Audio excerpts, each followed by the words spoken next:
right at this moment, you're either smiling or grimacing, and that's fine with Nissan. The Cube, no capital letters, thank you very much, is not meant to appeal to everyone.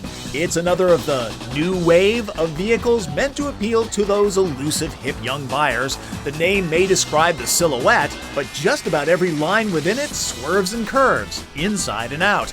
Oh, and did I mention it's asymmetrical? Cube's been available for years. In Japan, now in the States, it's going up against Kia Soul and Scion XP. Do you get the feeling that Hello Kitty drives one of these? If she does, there's a good amount of room for 4 of her friends. Nissan doesn't cheap out back here either, though the center position doesn't get a headrest. The instrument panel continues the curvy theme. For just under 20 grand, this loaded SL model includes, I'll take a deep breath here, auto climate control, decent sound system with XM and subwoofer, iPod interface, Bluetooth phone connection, continuously variable transmission, auto headlights, and a shag rug. You're not supposed to put phones here, but people will. Select a color for cabin mood lighting or let it cycle through. Cup holders are everywhere, and there's even a shelf? Cube comes with a rainbow of interchangeable bungee cords, fashion forward and useful. Surprisingly, there's also keyless entry and ignition. Unlike any other car I've driven, hop into a Cube and you get the odd sense you're behind the wheel of a room. The upright pillar is way out of arm's reach.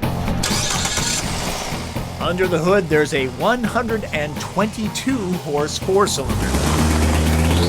0 to 60 happens in 9.5 seconds. Let's call acceleration relaxed. Same with the suspension. It's soft, not sporty. Cube prefers city duty best. Highway speeds bring wind noise from the bolt upright windshield. Crosswinds affect it too.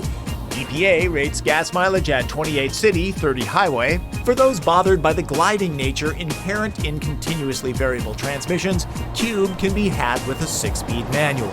Gripes? Well, I haven't been able to find the perfect driving position, partly because the wheel tilts, but doesn't telescope.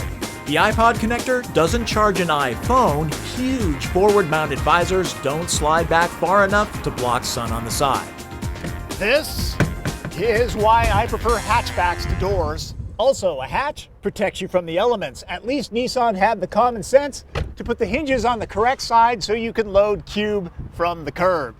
For the TP test, I'll set the sliding rear seat about midway. That's 6 packs, but if the doors are gonna close, that seat's gotta slide forward a little more. Starting at just $14,700, Cube is a square deal. There are plenty of conservative cars on the road. Thank goodness this whimsical Nissan exists. It gets a lot of attention. Want to meet people? Show up in the well-rounded Cube. For those who are interested in this kind of thing, this 3rd-generation Cube is on the same platform as Versa. Tita, if you're watching outside the US. The vehicle has some very interesting touches to it, and I really like the idea that the driver's side is different from the passengers. The lighting package that includes trendy lighted sills is a bit pricey at $490. Not everyone will like Cube, but I suspect those who do will embrace its uniqueness fully. That's my opinion on the Nissan Cube SL, and thanks everybody for making Drive the most popular car review segment on iTunes. Really appreciate it. I'm Tom Voelk.